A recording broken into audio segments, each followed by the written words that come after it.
going on? What's going on, man? You know who it is. You know what it is, man. It's your boy, Big June. Back at it. Here with another episode of Big June Sports Talk, where we discuss the good, the bad, and the ugly. Everything and anything in the sports world. You know, where it leads to sports discussions, to sports debates. On this platform right here, man. I'm your boy, Big June. We're back at it, man. I want to apologize for the delay between episodes and all that. Just running around doing a lot of family things and, you know, playing that father and husband role, man. But it is what it is, man. You know, there's a lot of things going on in the sports world, man.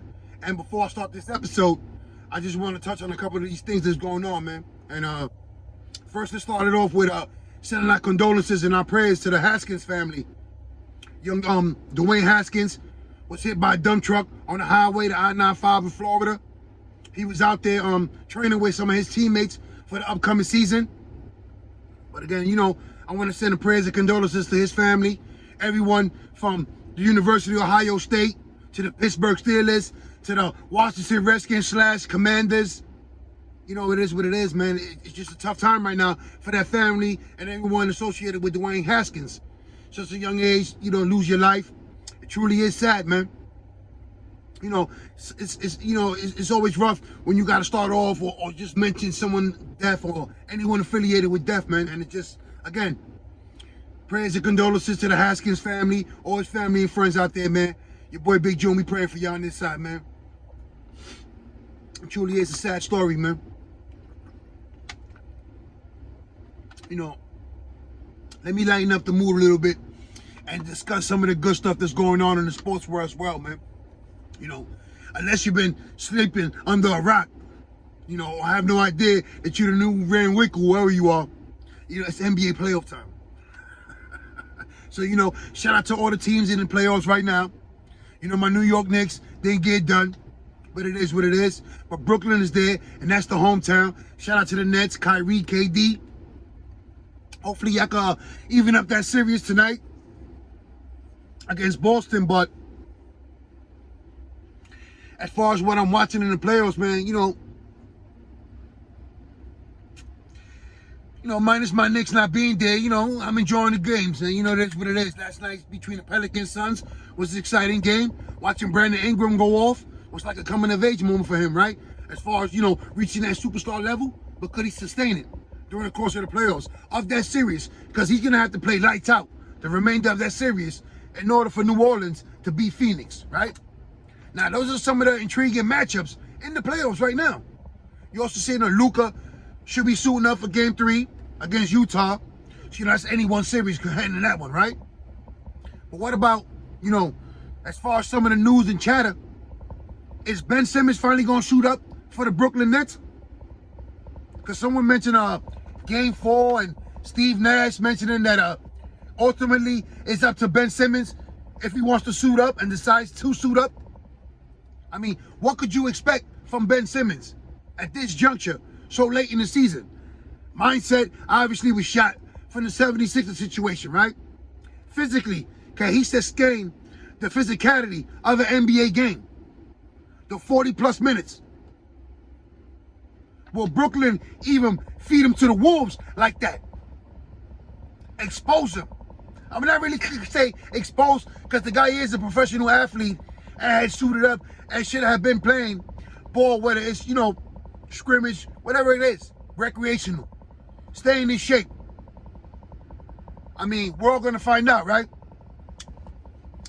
But, you know, as far as that playoffs go, it's a lot of interesting matchups, man. And hopefully, you know, you'll see your favorite team advance. You know, that Miami-Atlanta series right now is 2-0. Milwaukee-Chicago is another interesting series that I'm looking forward to. So, you know, as a fan, I'm enjoying what I'm watching. But let's keep going. For all my NHL fans, you know, there's a couple of games left for the regular season. All my Ranger heads, gotta feel good and excited moving forward in the playoffs. Currently the number 2 seed in Metropolitan Division, right? Right there with Carolina, neck and neck for that number 1 seed. Could the Rangers get it done? Could the Rangers possibly be the number 1 seed in the playoffs? I mean, Anything's possible, right? So be on the lookout for that, all my hockey fans. Shout out to the New York Rangers for representing New York to the fullest, doing it the right way. Very exciting young team. And you know what? Hopefully they make some real noise in the playoffs. End this Stanley Cup, end that drought, bring something home. You feel me? It is what it is. Your boy Big June, man. But listen, man. In the perfect world, that's what will happen, right? Snap of a finger, you say it, let's speak it into existence. And it's crazy because this not even the topic that I'm about to talk on. I'm just giving you a general breakdown of what's going on in the sports world, right?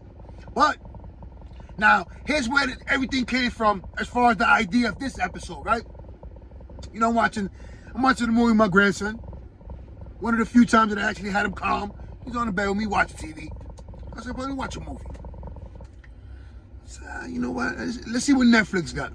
Oh shit, Coach Carter. All right. Shout out to Samuel L. Jackson. Played a hell of a role as Coach Carter. All right. I start watching Coach Carter, and I'm like, you know, how hard he went for those boys, for them to pursue their education. How stern he was with them when he needed to be. How he got his message across. Right? How he set his authority figure and set the tone for the respect to go both ways, to be reciprocated, right? Like he had a long, rough task ahead of him, transforming that team from losers to winners. Now I know it's all fictional,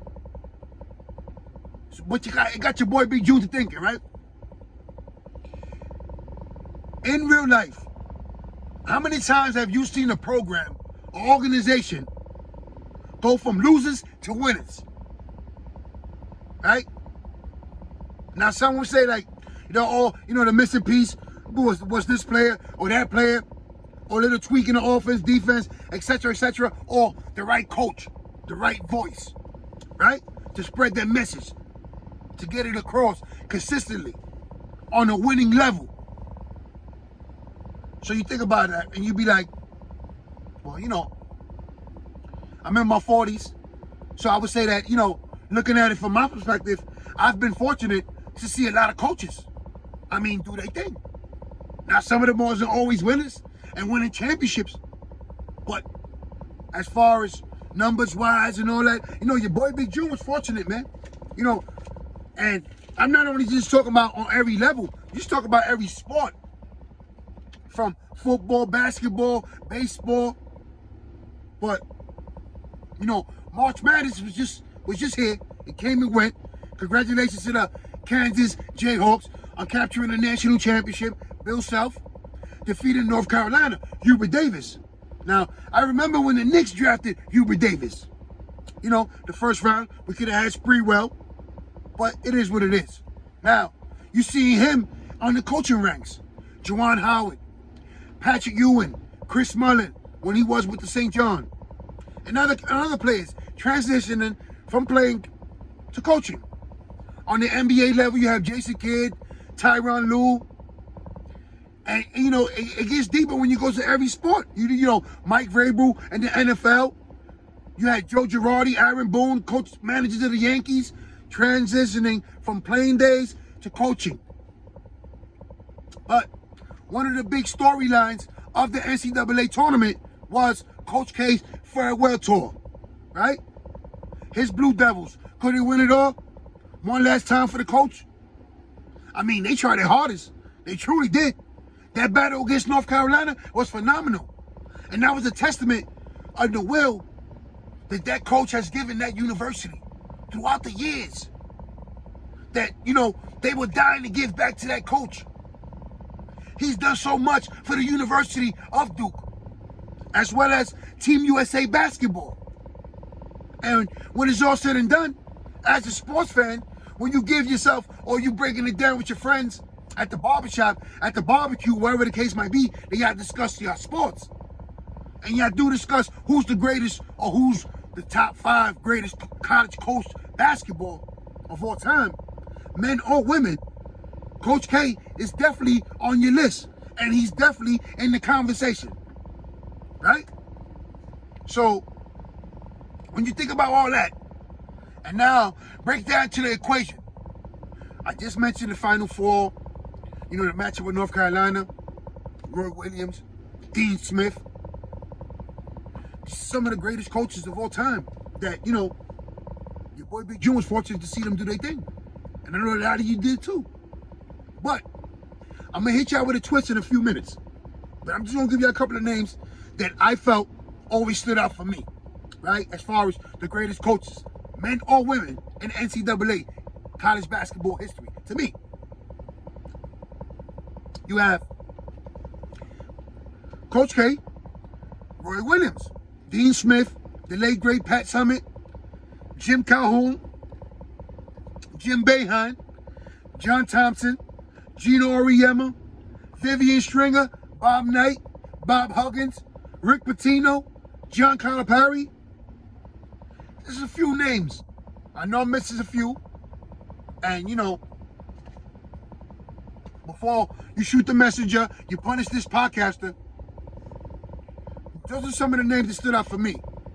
You know what I'm saying? Because this episode would take days if I truly did the research and the homework that I needed to do to reel in all the names. These are the names that just came to my mind when I think of college basketball, men's or women, right? So here's the twist that I was talking about. Could you see yourself filling out an NCAA tournament bracket, but instead of teams, let's replace it with the coaches? Not maybe the coaches at the present time of that university, but some of your greatest coaches. Could you fill out a whole bracket? 64. I mean, it'd be interesting, confusing, and, you know, very educational. When you break everything down, I'm telling you. Just think about that for 1 second. Just think about it. Could you possibly fill out an entire NCAA March Madness bracket? East, West, South, every region. Could you? You know, your boy Big June, he tried. Now, we're talking about coaches. We're not talking about teams. And, you know, I got to 37. And I you know, maybe I was tired. I just got out of work. Whatever the case might be. But I got to 37 coaches. I wasn't going to say teams. Coaches. And, you know, when I broke it down, I had a harder time breaking down my number one seeds. It's actually fun and fascinating from the standpoint as looking at all the numbers, all the accomplishments, all the accomplishments and the accolades of these coaches. You know, from this university to that university, you know, it truly is phenomenal when you look at what they accomplished during their coaching careers, right? So when I broke it down, I crunched the numbers, I analyzed everything I needed to do, I came up with these four, right? Now, some might say there is no argument on the first three. But, you know, your boy Big June, he hit you with the Adam Wainwright 12-6 curveball. So I got that wild card, and I'm going to hit you with that one as my fourth number one seed, right? But, here we go. My number fours, my number one seeds, as far as the coaches go on this tournament, are Coach K, Gino Auriemma, the late great Pat Summitt, and Jim Calhoun. Listen, ain't nobody being biased. Yes, I am a fan of the Connecticut Huskies, but both coaches have had phenomenal careers. Have plaques to back up this statement that I'm saying right now. Have won championship, multiple championships. You heard what I'm saying? You can't argue with, you know, Gino Auriemma. Men's or women, one of the greatest coaches of all time. Neck and neck with the late great Pat Summitt, who had her Tennessee Vols playing at a high, tremendous level for years. And those are testament to their coaching philosophies and their winning ways of getting it done. Excuse me, their winning ways. Let me repeat that. And obviously, with Coach K riding off in the sunset after this tournament appearances, hey, the numbers speak for themselves. The championships speak for themselves. What they've meant to the game of basketball speaks for itself.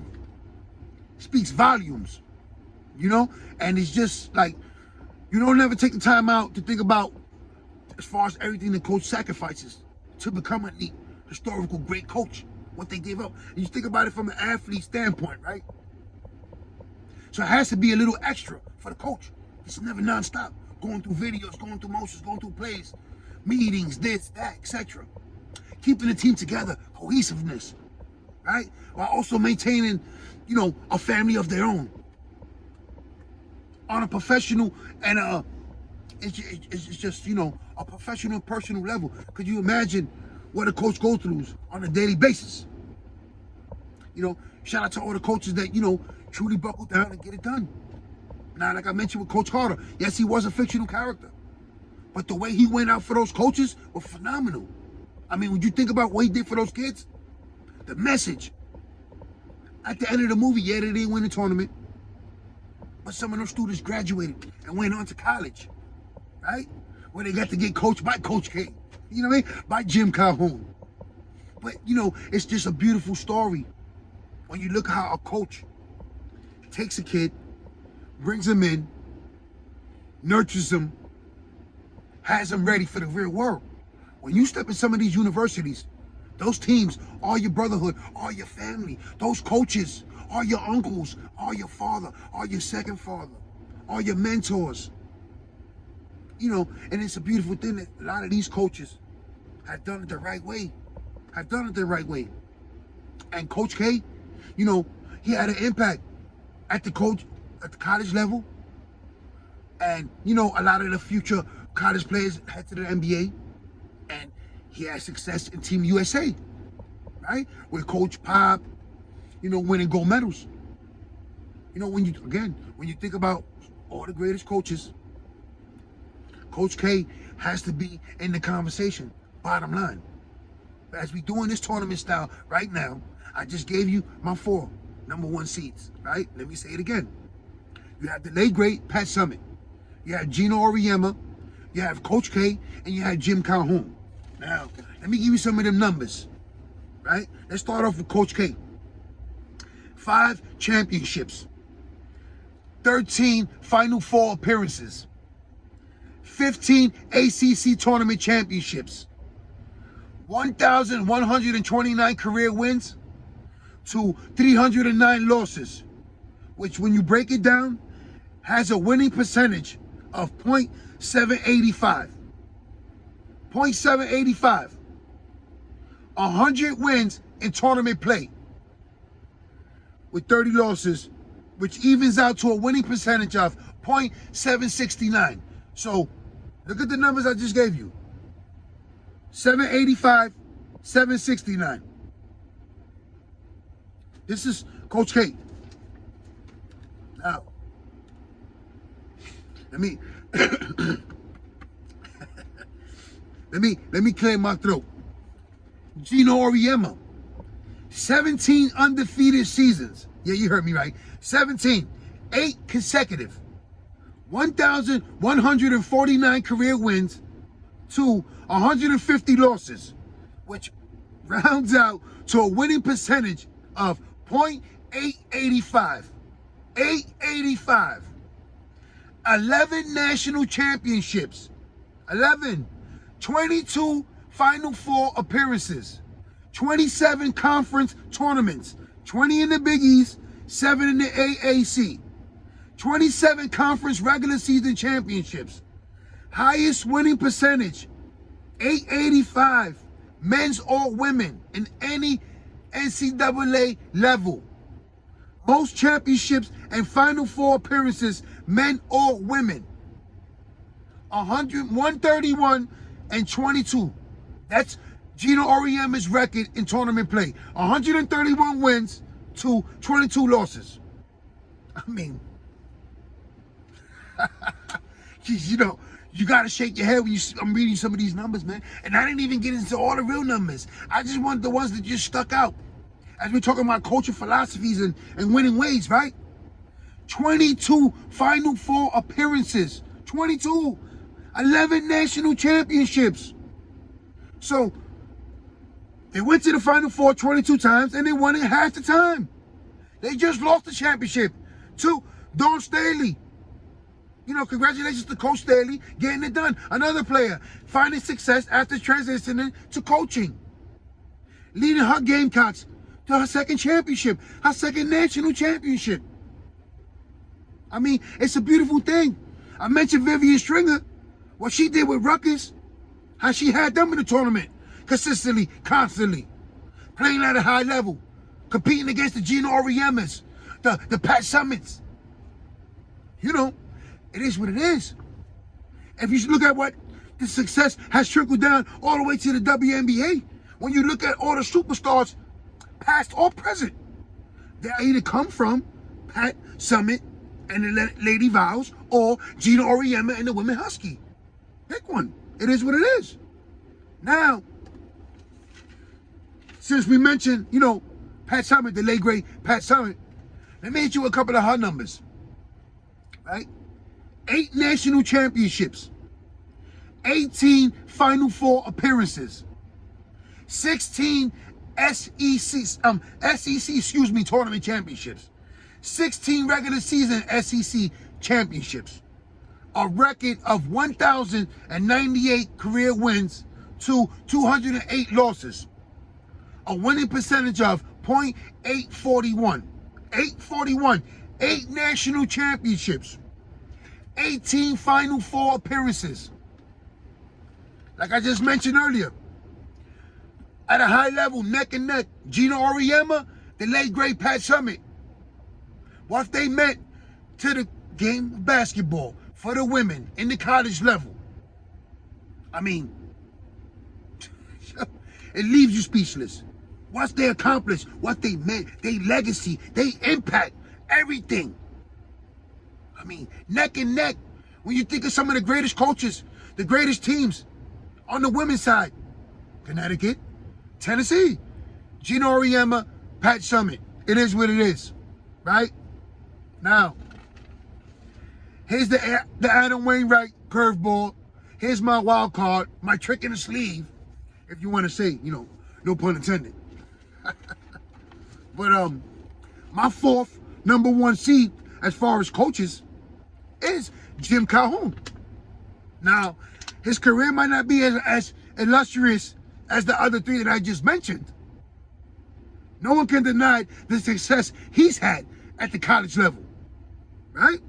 Now, let me give you some of his numbers. 3 national championships, 4 Final Four appearances, 10 regular season Big East championships, 7 Big East tournament championships, a career winning record of 917 wins to 397 losses, 50 wins to 19 losses in tournament play. All right? 3 national championships and 4 Final Four appearances. So 3-1 when it came to the big show. Now, someone say, why would you put Jim Calhoun? Yes, I am a fan of the Connecticut Huskies. But more importantly, head-to-head, he beat Mike Krzyzewski in a college championship game in 1999 when Connecticut defeated Duke. So, you see the success that he had. Also, added to the consideration, into the equation, the fact that Kevin Ollie inherited a national championship winning team from Jim Calhoun, led by Kemba Walker, right? So, you know, in order to beat the man, you got to beat the man, right? Excuse me. In order to beat the man, you got to beat the man. He did that, right? Mike Krzyzewski, one of the greatest coaches in the college basketball, one of the greatest heavyweights ever, right? Head-to-head on the national stage for a championship. A Jim Calhoun-led team defeated Mike Krzyzewski's team. It is what it is. Again, yes, I am a Connecticut Husky fan. It is what it is. That is my 4. But again, could you fill out a whole bracket of coaches? Before I go, you know, hit that like button, hit the subscribe button. All my family and friends out there in New York, stay safe, stay sharp, stay blessed, stay alert. This episode had a lot of twists and turns to it. Just giving all the coaches they do. And, you know, rightfully so. It is what it is. I'm out of here, man. 1.